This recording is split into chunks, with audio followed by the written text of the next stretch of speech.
শ্রীচৈতন্যচরিতামৃত অন্তলীলা ষোড়শ পরিচ্ছেদ। শ্রীকৃষ্ণের অধরামৃত গৌড়ীয় ভক্তরা পুনরায় শ্রীক্ষেত্রে এলেন। তাদের সঙ্গে রঘুনাথ দাসের জ্ঞাতি খুড়া কালিদাস এসেছিলেন। কালিদাস গৌড় দেশের সমস্ত বৈষ্ণবের অধরামৃত লাভ করেছিলেন। তিনি ঝরু ঠাকুরের অধরামৃত পর্যন্ত পেয়েছিলেন। সেই সুকৃতিবলে নীলাচলে তিনি শ্রীচৈতন্য মহাপ্রভুর পদজল ও প্রসাদ পেলেন। কবি কর্ণপুরের বয়স যখন মাত্র 7 বছর তখন তিনি শ্রীচৈতন্য মহাপ্রভুর কাছে এসে হরিনাম মহামন্ত্র প্রাপ্ত হন। পরবর্তীকালে বৈষ্ণবাচার্যদের মধ্যে তিনি মহান কবি হিসাবে খ্যাতি লাভ করেন। শ্রীচৈতন্য মহাপ্রভু বল্লভ ভোগ প্রাপ্ত হয়ে ফেলামৃতের মাহাত্ম্য বর্ণনা করলেন এবং সমস্ত বৈষ্ণবকে ফেলামৃত সেবন করিয়ে স্বয়ং শ্রীকৃষ্ণের অধরামৃত পানে নিমগ্ন হলেন। শ্লোক 1। যিনি কৃষ্ণপ্রেমামৃত স্বয়ং আস্বাদন করে এবং ভক্তদের আস্বাদন করিয়ে প্রেম দীক্ষা বিষয়ক দিব্য জ্ঞান শিক্ষা দিয়েছিলেন, সেই শ্রীকৃষ্ণ চৈতন্য মহাপ্রভুকে আমি বন্দনা করি। 2। শ্রীচৈতন্য মহাপ্রভুর জয়। শ্রীমন নিত্যানন্দ প্রভুর জয়। শ্রী অদ্বৈত আচার্য প্রভুর জয়। এবং শ্রীচৈতন্য মহাপ্রভুর সমস্ত ভক্তবৃন্দের জয়। 3। এইভাবে শ্রীচৈতন্য মহাপ্রভু সর্বদা ভগবৎ প্রেমে বিহ্বল হয়ে ভক্তদের সঙ্গে নীলাচলে অবস্থান করছিলেন। 4। পরের বছর, যথারীতি, গৌড়ের সমস্ত ভক্তরা জগন্নাথপুরীতে এলেন এবং পূর্ববৎ শ্রীচৈতন্য মহাপ্রভুর সঙ্গে তাদের মিলন হল। 5। তাদের সঙ্গে কালিদাস নামক একজন ভক্ত এসেছিলেন। কৃষ্ণনাম ব্যতীত তার মুখে আর অন্য কোন বাণী ছিল না। 6। কালিদাস ছিলেন মহাভাগবত এবং তার ব্যবহার ছিল অত্যন্ত সরল এবং উদার। তিনি তার ব্যবহারিক কার্যকলাপ কৃষ্ণনাম করতে করতে সম্পাদন করতেন। 7। কৌতুক ছলে তিনি যদি কখনো পাশা খেলতেন, তখন তিনি হরে কৃষ্ণ কৃষ্ণ বলে পাশা চালাতেন। 8। কালিদাস ছিলেন রঘুনাথ দাস গোস্বামীর জ্ঞাতি খুড়া। তিনি সারা জীবন, এমনকি বৃদ্ধ বয়সেও, বৈষ্ণবের উচ্ছিষ্ট গ্রহণ করার চেষ্টা করতেন। 9। তিনি বঙ্গদেশের সমস্ত বৈষ্ণবদের উচ্ছিষ্ট ভোজন করেছিলেন। 10। ছোট বড় যত ব্রাহ্মণ এবং বৈষ্ণব ছিলেন, অতি উত্তম সমস্ত উপহার নিয়ে তিনি তাদের কাছে যেতেন। 11। তারপর তাদের খাইয়ে তিনি তাদের উচ্ছিষ্ট ভিক্ষা করতেন, এবং কেউ যদি তাকে উচ্ছিষ্ট দিতে অস্বীকার করতেন, তিনি তখন লুকিয়ে থাকতেন। 12। সেই বৈষ্ণব যখন ভোজনের পর তার পাত্র ফেলে দিয়ে যেতেন, তখন কালিদাস লুকিয়ে সেই পাত্র নিয়ে এসে চেটে উচ্ছিষ্ট গ্রহণ করতেন। 13। কালিদাস শূদ্র কুলোদ্ভূত বৈষ্ণবদের গৃহে উপহার নিয়ে যেতেন, এবং এইভাবে লুকিয়ে তাদের উচ্ছিষ্ট গ্রহণ করতেন। 14। ঝরু ঠাকুর নামক এক মহান বৈষ্ণব ছিলেন, যিনি ভুইমালি কুলে জন্মগ্রহণ করেছিলেন। কালিদাস আম নিয়ে তার কাছে গেলেন। 15। কালিদাস ঝরু ঠাকুরকে সেই আম উপহার দিয়ে তার চরণ বন্দনা করলেন, এবং তারপর তার পত্নীকে শ্রদ্ধা নিবেদন করলেন। 16। ঝড় ঠাকুর তখন তার পত্নীর সঙ্গে বসেছিলেন। কালিদাসকে দেখে তিনি তার বহু সম্মান করলেন। 17-18।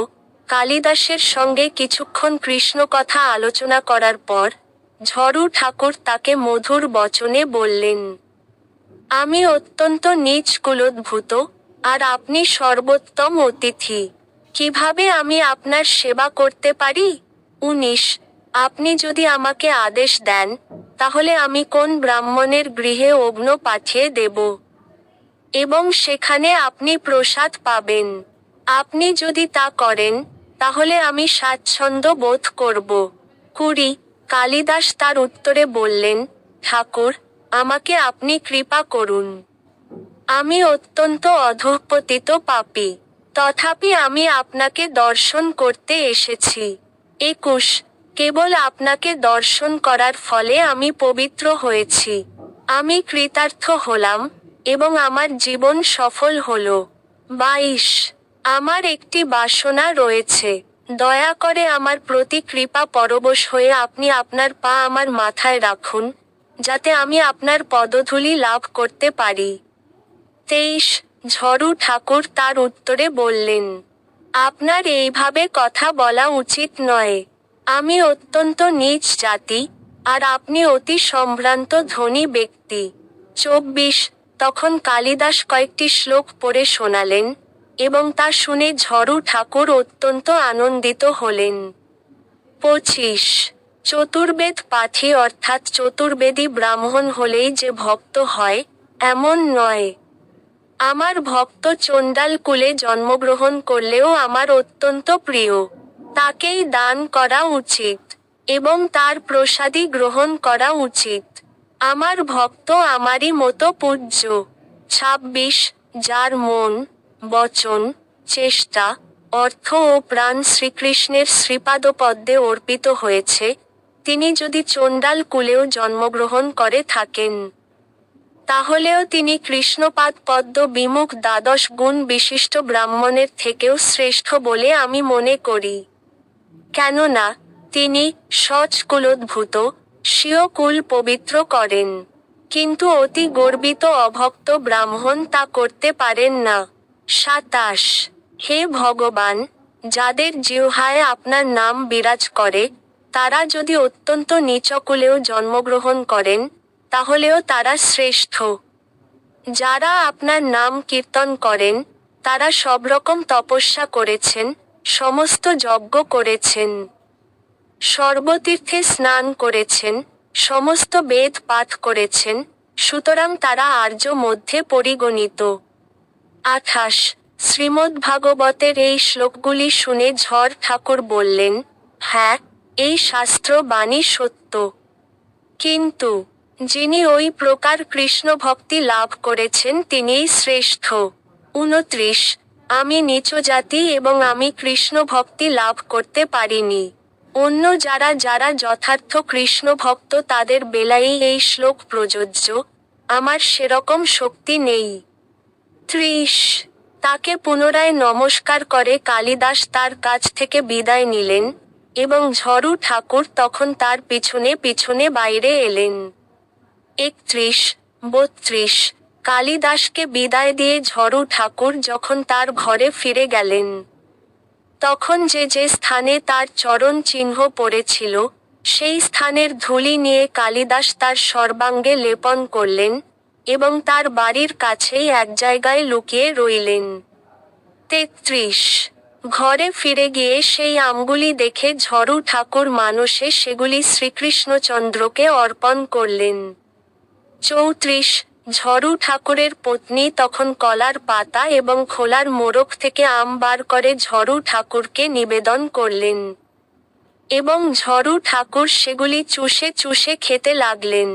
35 আমগুলি খেয়ে সেই আমের আঠিগুলি তিনি কলার পাতায় ফেললেন, এবং তাকে প্রথমে খাইয়ে তারপর তার স্ত্রী আম খেতে লাগলেন। 36 চোষা ঠিগুলি কলার পাতা এবং খোলায় ভরে তিনি বাইরে উচ্ছিষ্ট গর্তে সেগুলি ফেলে দিলেন। 37 সেই কলার খোলা, আমের আঠি ও চোকলা কালিদাস উচ্ছিষ্ট গর্ত থেকে তুলে নিয়ে এসে চুষতে লাগলেন, এবং চুষতে চুষতে তিনি কৃষ্ণ প্রেমানন্দে উল্লসিত হলেন। 38 এইভাবে কালিদাস গৌড়দেশের সমস্ত বৈষ্ণবদের উচ্ছিষ্ট গ্রহণ করেছিলেন। 39 সেই কালিদাস যখন নীলাচলে এলেন তখন মহাপ্রভু তাকে বিশেষভাবে কৃপা করলেন। 40 প্রতিদিন শ্রীচৈতন্য মহাপ্রভু যখন মন্দিরে জগন্নাথদেবকে দর্শন করতে যেতেন, তখন গোবিন্দ তার জলপাত্র নিয়ে তার সঙ্গে যেতেন। 41 সিংহদ্বারের উত্তর দিকে, দরজার পিছন দিকে 22টি সিঁড়ির তলায় একটি ডোবা আছে। 42 শ্রীচৈতন্য মহাপ্রভু সেই ডোবায় পাদ প্রক্ষালন করে, তারপর মন্দিরে শ্রীজগন্নাথ দেবকে দর্শন করতে যেতেন। 43 শ্রীচৈতন্য মহাপ্রভু গোবিন্দকে নির্দেশ দিয়েছিলেন, আমার পা ধোয়া জল যেন কেউ না নেয়। 44 শ্রীচৈতন্য মহাপ্রভুর কঠোর নির্দেশের ফলে কোন প্রাণী তার সেই পা ধোয়া জল গ্রহণ করতে পারত না? তার কোন কোন অন্তরঙ্গ ভক্তই কেবল কোন ছলে সেই জল গ্রহণ করতে পেরেছিলেন? 45 একদিন শ্রীচৈতন্য মহাপ্রভু যখন সেখানে তার পাদ প্রক্ষালন করছিলেন, তখন কালিদাস বসে সেই জল ভিক্ষা করে হাত পাতলেন। 46 47 তিনি একে একে 3 অঞ্জলি ভরে সেই জল পান করলেন। এবং তখন শ্রীচৈতন্য মহাপ্রভু তাকে নিষেধ করে বললেন, আমি তোমার মনোবাঞ্ছা পূর্ণ করেছি, আর কখনো এরকম করো না। 48 শ্রীচৈতন্য মহাপ্রভু সর্বজ্ঞ শিরোমণি পরমেশ্বর ভগবান। তাই তিনি জানতেন যে কালিদাস অন্তরে বৈষ্ণবদের প্রতি কত শ্রদ্ধা পরায়ণ ছিলেন। 49 তার সেই গুণের ফলে শ্রীচৈতন্য মহাপ্রভু তার প্রতি অত্যন্ত সন্তুষ্ট হয়ে অন্য সকলের দুর্লভ প্রসাদ তাকে দান করেছিলেন। 50 দক্ষিণ দিকে 22টি সিঁড়ির পশ্চাতে উপরিভাগে এবং মন্দিরে উঠাকালীন বাঁ দিকে নৃসিংহদেবের একটি শ্রীবিগ্রহ আছে। 51 শ্রীচৈতন্য মহাপ্রভু প্রতিদিন সেই নৃসিংহদেরকে প্রণতি নিবেদন করে বারবার নিম্নলিখিত শ্লোক দুটি আবৃত্তি করতেন। 52 হে নৃসিংহদেব, আমি আপনাকে আমার সশ্রদ্ধ প্রণতি নিবেদন করি। আপনি প্রহ্লাদ মহারাজকে আনন্দ দান করেন, এবং পাথর কাটার ধারালো টঙ্কের মতো আপনার নখের দ্বারা আপনি হিরণ্যকশিপুর বক্ষ বিদীর্ণ করেছিলেন। 53 নৃসিংহদেব এখানে রয়েছেন এবং তিনি অন্য দিকেও রয়েছেন। যেখানেই আমি যাই, সেখানেই আমি শ্রীনৃসিংহদেবকে দর্শন করি। তিনি আমার হৃদয়ে রয়েছেন এবং তিনি বাহিরেও রয়েছেন। তাই আমি আদিপুরুষ পরমেশ্বর ভগবান শ্রীনৃসিংহদেবের শরণ গ্রহণ করি। 54 এইভাবে শ্রীনৃসিংহদেবকে বন্দনা করে শ্রীচৈতন্য মহাপ্রভু জগন্নাথদেবকে দর্শন করলেন, এবং তারপর তার ঘরে ফিরে গিয়ে তিনি মধ্যাহ্ন ভোজন করলেন। 55 শ্রীচৈতন্য মহাপ্রভুর প্রসাদ পাওয়ার প্রত্যাশায় কালিদাস দ্বারের বাহিরে দাঁড়িয়ে প্রতীক্ষা করছিলেন। তা জেনে শ্রীচৈতন্য মহাপ্রভু গোবিন্দকে ইঙ্গিতে কিছু বললেন। 56 শ্রীচৈতন্য মহাপ্রভুর ইঙ্গিত গোবিন্দ বুঝতে পারতেন, এবং তাই তিনি তৎক্ষণাৎ মহাপ্রভুর অবশিষ্ট পাত্র নিয়ে কালিদাসকে দিলেন। 57 বৈষ্ণবের উচ্ছিষ্ট ভক্ষণের এমনই মহিমা যে তার ফলে কালিদাস শ্রীচৈতন্য মহাপ্রভুর পরম কৃপা লাভ করলেন। 58 তাই সমস্ত ঘৃণা এবং লজ্জা পরিত্যাগ করে বৈষ্ণবের উচ্ছিষ্ট গ্রহণ কর, তাহলে তোমার সমস্ত অভীষ্ট সিদ্ধ হবে। 59 শ্রীকৃষ্ণের উচ্ছিষ্টকে বলা হয় মহাপ্রসাদ, এবং তা যখন ভক্ত কর্তৃক আস্বাদিত হয় তখন তাকে বলা হয় মহাপ্রসাদ। 60 ভক্তের পদধূলি, ভক্তের পা ধোয়া জল এবং ভক্তের ভুক্তাবশিষ্ট এই তিনটি বস্তু মহাশক্তিশালী। 61 এই তিনের সেবার ফলে কৃষ্ণপ্রেম লাভ হয়।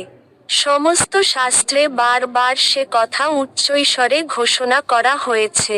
62 তাই, হে ভক্তগণ, বিশ্বাস সহকারে এই তিনের সেবা করুন। 63 এই তিনের প্রভাবে জীবনের পরম উদ্দেশ্য কৃষ্ণ প্রেম লাভ হয়। এইটি শ্রীকৃষ্ণের সর্বশ্রেষ্ঠ প্রসাদ, তার প্রমাণ কালিদাস স্বয়ং। 64 শ্রীচৈতন্য মহাপ্রভু এইভাবে নীলাচলে অবস্থান করছিলেন, এবং অলক্ষিতে তিনি কালিদাসকে মহাকৃপা করলেন। 65 সে বছর শিবানন্দ সেন তার সঙ্গে তার স্ত্রী এবং তার ছোট পুত্র পুরীদাসকে সঙ্গে নিয়ে এসেছিলেন। 66 তার পুত্রকে সঙ্গে নিয়ে শিবানন্দ সেন শ্রীচৈতন্য মহাপ্রভুকে দর্শন করতে এসেছিলেন, এবং তার শিশু পুত্রকে দিয়ে তিনি শ্রীচৈতন্য মহাপ্রভুর শ্রীপাদ পদ্ম বন্দনা করালেন। ৬৭ শ্রীচৈতন্য মহাপ্রভু সেই বালকটিকে বারবার বললেন, কৃষ্ণ কহ। কিন্তু তবুও সেই বালক কৃষ্ণ নাম উচ্চারণ করল না। ৬৮ শিবানন্দ সেনও সেই বালকটির মুখে কৃষ্ণ নাম উচ্চারণ করাবার বহু চেষ্টা করলেন। কিন্তু তবুও সেই বালক কৃষ্ণ নাম উচ্চারণ করল না। ৬৯-৭১ শ্রীচৈতন্য মহাপ্রভু তখন বললেন, আমি সমস্ত জগৎকে কৃষ্ণ নাম নেওয়ালাম, এমনকি স্থাবর বৃক্ষ লতাদের পর্যন্ত কৃষ্ণ নাম উচ্চারণ করালাম। কিন্তু একে আমি কৃষ্ণ নাম নেওয়াতে পারলাম না। সে কথা শুনে স্বরূপ দামোদর গোস্বামী বলতে লাগলেন, হে প্রভু, আপনি একে কৃষ্ণ নাম মহামন্ত্র দান করলেন এবং সেই মন্ত্র পেয়ে সে কারোর সামনে তা প্রকাশ করছে না। ৭২ এই বালকটি মুখে উচ্চারণ না করে মনে মনে তা জপ করছে। তার সেই মনোভাব আমি অনুমান করতে পারছি। ৭৩ আর একদিন শ্রীচৈতন্য মহাপ্রভু সেই বালকটিকে বললেন, পুরীদাস, একটি শ্লোক বল। তখন সেই বালকটি নিম্নলিখিত শ্লোকটি সকলের সামনে আবৃত্তি করল। ৭৪ যিনি কর্ণের কুবলয়, চোখের কাজল, বক্ষের ইন্দ্রনীল মণির মালা এবং বর্জ্য রমণীদের অখিল অলঙ্কার, সেই শ্রীহরি কৃষ্ণ জয়যুক্ত হন। ৭৫ ৭ বছরের একটি শিশু, যে পড়াশোনা করেনি, তার মুখে এরকম শ্লোক শুনে সকলে অত্যন্ত চমৎকৃত হলেন। ৭৬ শ্রীচৈতন্য মহাপ্রভুর অহৈতুকী কৃপার এমনই মহিমা, ব্রহ্মা আদি দেবতারাও যার সীমা খুঁজে পান না। ৭৭ ভক্তরা শ্রীচৈতন্য মহাপ্রভুর সঙ্গে ৪ মাস রইলেন, তারপর শ্রীচৈতন্য মহাপ্রভু তাদের গৌড় দেশে যাবার আদেশ দিলেন। ৭৮ গৌড়ের ভক্তরা যতদিন নীলাচলে ছিলেন, ততদিন তাদের সঙ্গ প্রভাবে শ্রীচৈতন্য মহাপ্রভুর বাদ্যজ্ঞান ছিল, কিন্তু তারা সকলে চলে গেলে শ্রীচৈতন্য মহাপ্রভু পুনরায় চরম প্রেমোন্মাদনা প্রকাশ করতে লাগলেন। ৭৯ দিন রাত শ্রীচৈতন্য মহাপ্রভু শ্রীকৃষ্ণের রূপ, গন্ধ এবং রস সাক্ষাৎভাবে অনুভব করতে লাগলেন, যেন তিনি প্রত্যক্ষভাবে শ্রীকৃষ্ণকে স্পর্শ করছিলেন। ৮০ একদিন শ্রীচৈতন্য মহাপ্রভু যখন মন্দিরে জগন্নাথদেবকে দর্শন করতে গিয়েছিলেন, তখন সিংহদ্বারে দ্বার রক্ষক তাকে বন্দনা করলেন। ৮১ শ্রীচৈতন্য মহাপ্রভু তাকে বললেন, আমার প্রাণনাথ শ্রীকৃষ্ণ কোথায়? দয়া করে তুমি আমায় কৃষ্ণকে দেখাও। এই বলে তিনি সেই দ্বার রক্ষকের হাত ধরলেন। ৮২ তখন সেই দ্বার রক্ষক তাকে বললেন, ব্রজেন্দ্রনন্দন শ্রীকৃষ্ণ এখানে রয়েছেন, দয়া করে আপনি আমার সঙ্গে আসুন, আমি আপনাকে দর্শন করাবো। ৮৩ তুমি আমার সখা, দয়া করে তুমি আমাকে দেখাও আমার প্রাণনাথ কোথায় রয়েছে। এই বলে শ্রীচৈতন্য মহাপ্রভু তার হাত ধরে জগমোহনে, যেখান থেকে সকলে শ্রীজগন্নাথদেবকে দর্শন করেন, গেলেন। ৮৪ দ্বার রক্ষকটি তখন তাকে বললেন, এই শ্রীপুরুষোত্তমকে দর্শন করুন, আপনার দুচোখ ভরে আপনি তাকে দর্শন করুন। ৮৫ গরুর স্তম্ভের পিছনে দাঁড়িয়ে শ্রীচৈতন্য মহাপ্রভু শ্রীজগন্নাথদেবকে দর্শন করতে লাগলেন, এবং তিনি তখন তাকে মুরলীবদন শ্রীকৃষ্ণরূপে দর্শন করলেন। ৮৬ শ্রীচৈতন্য মহাপ্রভুর এই লীলা শ্রীরঘুনাথ দাস গোস্বামী তার গৌরাঙ্গস্তব কল্পবৃক্ষ নামক গ্রন্থে সুন্দরভাবে বর্ণনা করেছেন। ৮৭ শ্রীচৈতন্য মহাপ্রভু উন্মাদের মতো দ্বার রক্ষককে বললেন, হে বন্ধু, আমার প্রাণনাথ শ্রীকৃষ্ণ কোথায়? দয়া করে তুমি আমায় তাকে দেখাও। দ্বার রক্ষক তখন তার হাত ধরে বললেন, আপনি আমার সঙ্গে এসে আপনার প্রিয়তমকে দর্শন করুন, সেই শ্রীচৈতন্য মহাপ্রভু আমার হৃদয়ে উদিত হয়ে আমাকে উন্মত্ত করছেন। 88 সেই সময়ে শ্রীজগন্নাথ দেবকে গোপাল বল্লভ ভোগ নিবেদন করা হলো এবং শঙ্খ, ঘণ্টা ইত্যাদি সহ আরতি শুরু হলো। 89 ভোগ সরাবার পর শ্রীজগন্নাথ দেবের সেবকেরা প্রসাদ নিয়ে শ্রীচৈতন্য মহাপ্রভুর কাছে এলেন। 90 শ্রীজগন্নাথ দেবের সেবকেরা প্রথমে শ্রীচৈতন্য মহাপ্রভুকে মালা পরালেন এবং তারপর তাকে শ্রীজগন্নাথ দেবের প্রসাদ দিলেন। সেই প্রসাদ এতই সুস্বাদু ছিল যে তার আস্বাদন করা দূরে থাক, তার গন্ধেই মন উন্মত্ত হতো। 91 সর্বশ্রেষ্ঠ সমস্ত সামগ্রী দিয়ে তৈরি সেই প্রসাদ ছিল বহু মূল্যবান, তাই শ্রীজগন্নাথ দেবের সেবকেরা তা শ্রীচৈতন্য মহাপ্রভুকে খাওয়াতে চেয়েছিলেন। 92 তার অল্প একটু অংশ নিয়ে শ্রীচৈতন্য মহাপ্রভু তার জিহ্বায় স্পর্শ করালেন, এবং অবশিষ্ট অংশ গোবিন্দ তার আঁচলে বেঁধে রাখলেন। 93 শ্রীচৈতন্য মহাপ্রভুর তখন মনে হলো সেই প্রসাদ যেন কোটি কোটি অমৃতের থেকেও সুস্বাদু, এবং তা আস্বাদন করে তিনি চমৎকৃত হলেন, তার সর্বাঙ্গ পুলকিত হল, এবং তার চোখ দিয়ে অশ্রুধারা ঝরে পড়তে লাগল। 94 শ্রীচৈতন্য মহাপ্রভু ভাবলেন, এই প্রসাদে এত স্বাদ কোথা থেকে এল? নিশ্চয়ই শ্রীকৃষ্ণের অধরামৃত এতে সঞ্চারিত হয়েছে। 95 এই ভাবনায় শ্রীচৈতন্য মহাপ্রভুর প্রেমাবেশ হল, কিন্তু শ্রীজগন্নাথের সেবকদের দেখে তিনি সেই ভাব সম্বরণ করলেন। 96 শ্রীচৈতন্য মহাপ্রভু বারবার বলতে লাগলেন, সুকৃতি লভ্য ফেলা লব।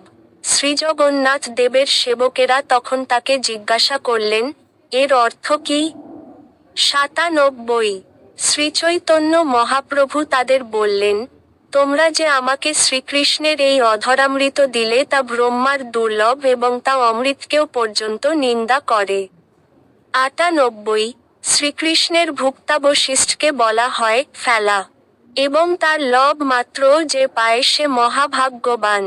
99 অসাধারণ ভাগ্য না থাকলে তা পাওয়া যায় না। যার প্রতি শ্রীকৃষ্ণ পূর্ণরূপে কৃপা করেন, সেই তা পায়। 100 সুকৃতি শব্দের অর্থ শ্রীকৃষ্ণের কৃপা জনিত পুণ্য। সেই সুকৃতি লাভ করে যে ধন্য হয়েছে, সেই কৃষ্ণের ফেলা পায়। 101 এই বলে শ্রীচৈতন্য মহাপ্রভু তাদের সকলকে বিদায় দিলেন, এবং শ্রীজগন্নাথ দেবের উপলভোগ দেখে তিনি তার বাসস্থানে ফিরে গেলেন। 102 মধ্যাহ্ন সমাপন করে শ্রীচৈতন্য মহাপ্রভু প্রসাদ গ্রহণ করলেন, এবং অন্তরে সর্বক্ষণ শ্রীকৃষ্ণের অধরামৃতের কথা স্মরণ করতে লাগলেন।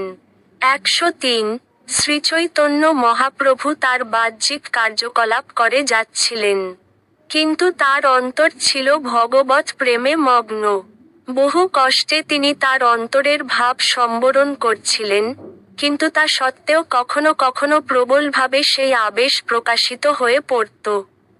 104 তার সন্ধ্যাকৃত্য সমাপন করে শ্রীচৈতন্য মহাপ্রভু নিভৃতে তার অন্তরঙ্গ পার্ষদদের সঙ্গে বসে পুনরায় মহা আনন্দে শ্রীকৃষ্ণের লীলা বিলাসের কথা আলোচনা করতে লাগলেন।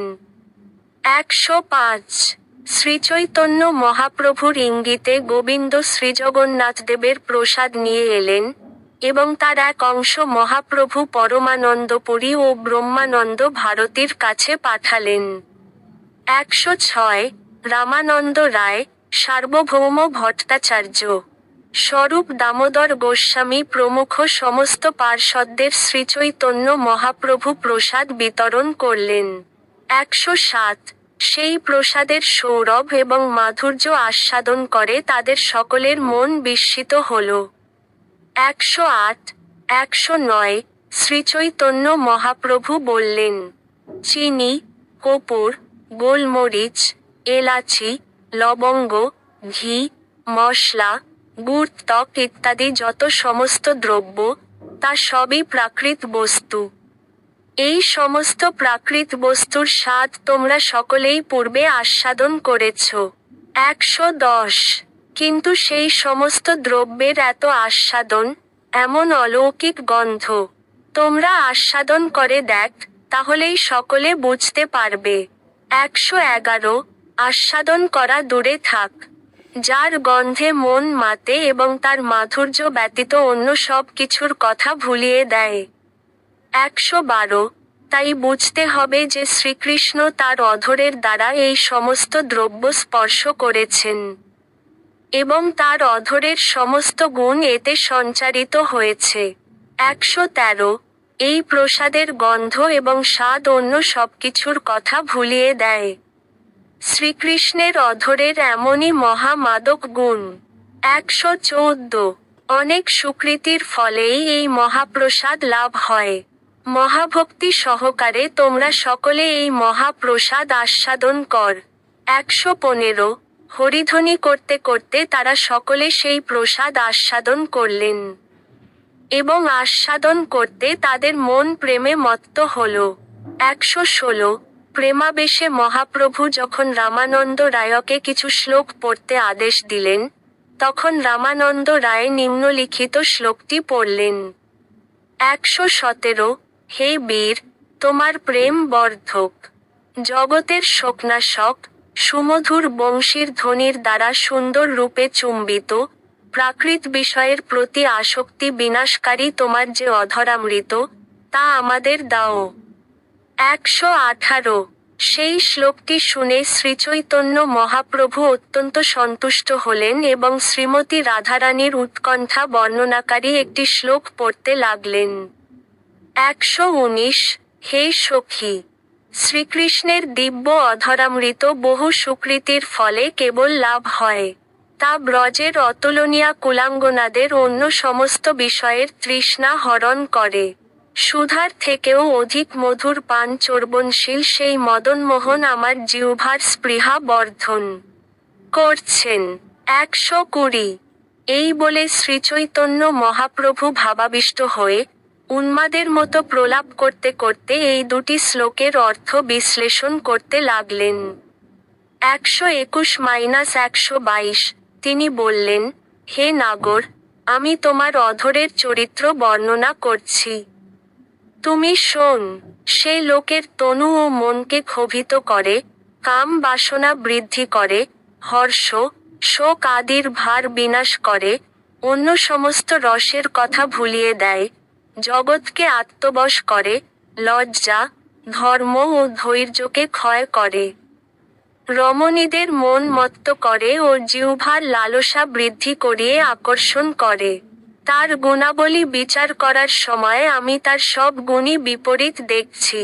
123 হে কৃষ্ণ, তুমি পুরুষ, তোমার অধরামৃত নারীর মন আকর্ষণ করবে, তা স্বাভাবিক, কিন্তু তা পুরুষরূপ বেণুকে আকর্ষণ করে নিজেকে পান করিয়ে অন্য যাবতীয় রস ভুলিয়ে দেয়। 124 সচেতন দূরে থাকুক, তোমার অধর অচেতনকে পর্যন্ত সচেতন করে, তাই সে একটি মহা জাদুকর। আরও বিপরীত দেখ, তোমার যে বেণু, সে শুষ্ক কাঠ মাত্র, তোমার অধরামৃত তাকে পান করিয়ে তার ইন্দ্রিয় ও মন প্রস্তুত করে তাকে সুখ দেয়। 125 সেই বেণু ধৃষ্ট পুরুষরূপে স্বয়ং পুরুষের অধর পুনঃ পুনঃ পান করে, সেই পানের কথা বিজ্ঞাপন করে, আর গোপীদের বলে, হে গোপীগণ, তোমাদের যদি স্ত্রী বলে অভিমান থাকে, তাহলে পুরুষের অধরামৃতরূপ তোমাদের নিজ ধন পান কর। 126 তখন রাধারানী বলছেন, সেই বেণু আমার প্রতি ক্রোধ করে বলে, তুমি লজ্জা ভয় ছেড়ে এই অমৃত পান কর, তাহলে আমি তোমাকে এই অধর ছেড়ে দেব। আর তুমি যদি লজ্জা ভয় না ছাড়, তাহলে আমি নিরন্তর পান করব। কৃষ্ণের অধরামৃততে তোমার বিশেষ অধিকার দেখে আমার একটু ভয় হয়, অন্য সকলকেই আমি তৃণের সমান দেখি। 127 সেই বেণু নিজের স্বরে অধরামৃত সঞ্চার করে, অর্থাৎ তার সঙ্গে একতা করে, এইভাবে ত্রিজগৎকে আকর্ষণ করে। আমরা গোপীরা যদি ধর্মভয় করে ধৈর্য ধারণ করি, তাহলে আমাদের বিশেষ বিড়ম্বনা করে। 128 তোমার বা অধরামৃত এবং বাঁশির স্বর একত্রে আমাদের লজ্জা ধর্ম ছাড়িয়ে গুরুজনদের সামনে কটিবন্ধ খসিয়ে দেয়, আমাদের যেন চুল ধরে টেনে নিয়ে যায় এবং আমাদের তোমার দাসী করে দেয়। লোকেরা তা শুনে হাসে। এইভাবে তারা আমাদের নাচায়। 129 এই বাঁশিটি একটি শুদ্ধ বাঁশের লাঠি ছাড়া আর কিছু নয়। কিন্তু সে আমাদের অপমান করে, এই দশাগ্রস্ত করে। আমরা তা সহ্য করতে না পেরে আর কি করতে পারি? চোরকে দণ্ড দিলে তার মা যেমন ডেকে চিৎকার করে কাঁদতে পারে না, আমরাও তেমন মৌন করে থাকি। 130 অধরের এমনই রীতি। অধরের সঙ্গে যার মিলন, তার আবার কুনীতি শ্রবণ কর, সেই অধর স্পৃষ্ট ভক্ষ, ভোজ্য ও পানীয় দ্রব্য অমৃত সদৃশ হয়ে কৃষ্ণ ফেলা নাম ধরে। 131 বহু আরাধনা করেও স্বর্গের দেবতারা সেই ফেলার এক কণাও পান না। ফেলার আবার এমনই দন্ত যে, তা সাধারণে বিশ্বাস করতে পারে না, কেননা বহু জন্মের পুণ্য কর্মে যে সুকৃতি লাভ হয়, সেই সুকৃতির বলেই কেবল কৃষ্ণ ফেলার এক কণা লাভ হয়। 132 কৃষ্ণের চর্বিত তাম্বুল প্রসাদের উদগারকে অমৃতসার বলা হয়। গোপীদের মুখ তা রাখবার পিকদানি সদৃশ। 133 অতএব হে কৃষ্ণ, তোমার এই কুটিনাটির কৌশল পরিত্যাগ কর, বেণুর দ্বারা আর গোপীদের প্রাণনাশ করো না। তুমি হেসে হেসে নারীর বোধভাগী হইও না, আমাদের তোমার অধরামৃত দান কর। 134 এইভাবে বলতে বলতে শ্রীচৈতন্য মহাপ্রভুর মনোভাব পরিবর্তন হল। তার ক্রোধ শান্ত হল, কিন্তু উৎকণ্ঠা বেড়ে গেল। 135 শ্রীচৈতন্য মহাপ্রভু বলতে লাগলেন, শ্রীকৃষ্ণের এই অধরামৃত পরম দুর্লভ। তা যে পায়, তার জন্ম সার্থক। 136 কোন ব্যক্তি যজ্ঞ হওয়া সত্ত্বেও যদি সেই অমৃত পান না করে, তাহলে সেই নির্লজ্জ ব্যক্তি বৃথা তার জীবন ধারণ করে। 137 অনেকে আবার অযোগ্য হওয়া সত্ত্বেও সর্বদা সেই অমৃত পান করে, আর যোগ্য লোকেরা তা না পেয়ে লোভ করে মরে। 138 তার ফলে বুঝতে পারি যে সেই অযোগ্য ব্যক্তির নিশ্চয়ই কোন তপস্যার বল রয়েছে, যার ফলে সে কৃষ্ণের অধরামৃত লাভ করছে।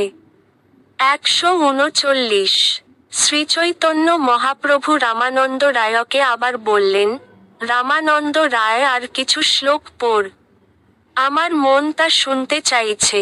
শ্রীচৈতন্য মহাপ্রভুর মনের ভাব বুঝে রামানন্দ রায় গোপিকাদের মুখোক্ত একটি শ্লোক আবৃত্তি করলেন।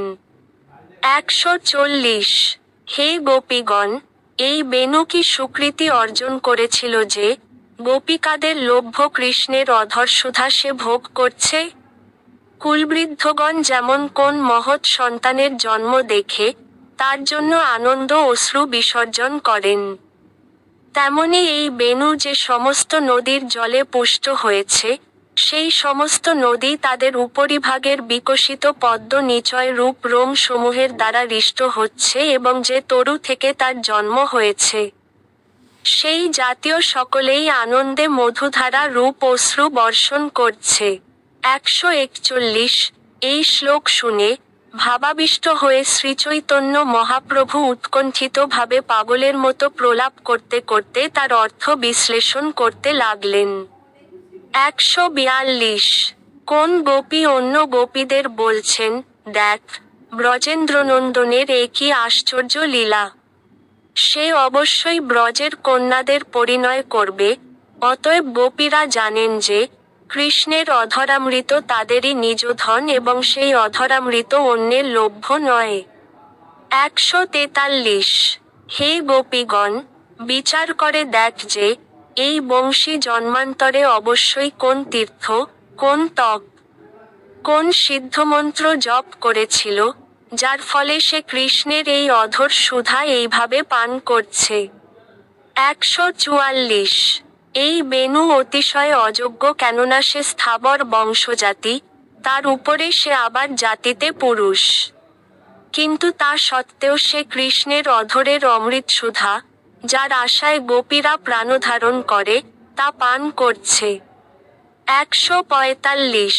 শ্রীকৃষ্ণের অধরামৃত যদিও গোপীদের স্বকীয় ধন, কিন্তু তা সত্ত্বেও সে তাদের না বলে বলপূর্বক পান করে এবং গোপীদের উৎসর্বে পান করতে আহ্বান করে। আবার, এই বেনুর তপস্যার ফল এবং ভাগ্য বল দেখ। তার উচ্ছিষ্ট মহাজনেরা পর্যন্ত খান। 146। কৃষ্ণ যখন ভুবন পাবনী কালিন্দী ও মানস গঙ্গাতে স্নান করেন, তখন তারা লোভ পরবশ হয়ে বেনুর উচ্ছিষ্ট অধর রস হর্ষ ভরে পান করেন। 147। নদীর কথা দূরে থাকুক, তারা তো নারী। সেই নদী তীরস্থ তাপস সদৃশ পর উপকারী বৃক্ষগুলিও কি জন্য যে মূলদ্বারা নদীর উপভুক্ত শেষরস আর্কণ করে পান করে, তা বুঝতে পারি না। 148। সেই সমস্ত বৃক্ষ নিজ নিজ অঙ্কুরে পুলকিত এবং পুষ্প বিকাশরূপে হাস্য বিকশিত হয়ে মধুর ছলে অশ্রুধারা নিক্ষেপ করে। মনে হয়, আর্য পুরুষদের পুত্র পৌত্র, বৈষ্ণব হলে তারা যেমন আনন্দবিকার লাভ করেন, বৃক্ষগুলিও যেন তাদের স্ববংশীয় বৃক্ষজাতিরূপ বেনুকে বৈষ্ণব হতে দেখে এইভাবে আনন্দিত হচ্ছেন। 149। গোপীরা তখন বিবেচনা করলেন, এই বেনু নিতান্ত অযোগ্য, কিন্তু আমরা যোগ্যা নারী। বেনুর যে কি তপস্যা, তা জানতে পারলে আমরাও সেইভাবে তপস্যা করব। আমাদের মনের কথা এই যে, অযোগ্য বেনু যে কৃষ্ণের অধরামৃত পান করছে, তা দেখে আমরা দুঃখে মরে যাচ্ছি। সেজন্যই আমরা বেনুর তপস্যা বিচার করছি। 150। এইভাবে প্রলাপ করে। শ্রীচৈতন্য মহাপ্রভু প্রেমাবিষ্ট হয়ে স্বরূপ দামোদর এবং রামানন্দ রায়কে নিয়ে কখনো নাচলেন, কখনো গাইলেন, কখনো ভাবাবেশে মূর্ছিত হলেন। এইভাবে মহাপ্রভু রাত্রি দিন অতিবাহিত করতে লাগলেন। 151।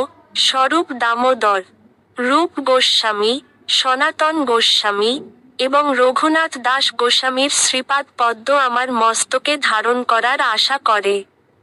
আমি দিনহীন কৃষ্ণদাস অমৃত থেকেও মধুর শ্রীচৈতন্য চরিতামৃত গাইছি। ইতি শ্রীকৃষ্ণের অধরামৃত বর্ণনাকারী শ্রীচৈতন্য চরিতামৃত গ্রন্থের অন্তলীলার ষোড়শ পরিচ্ছেদ। সম্পাদনায় ঋষিকেশ নাথ।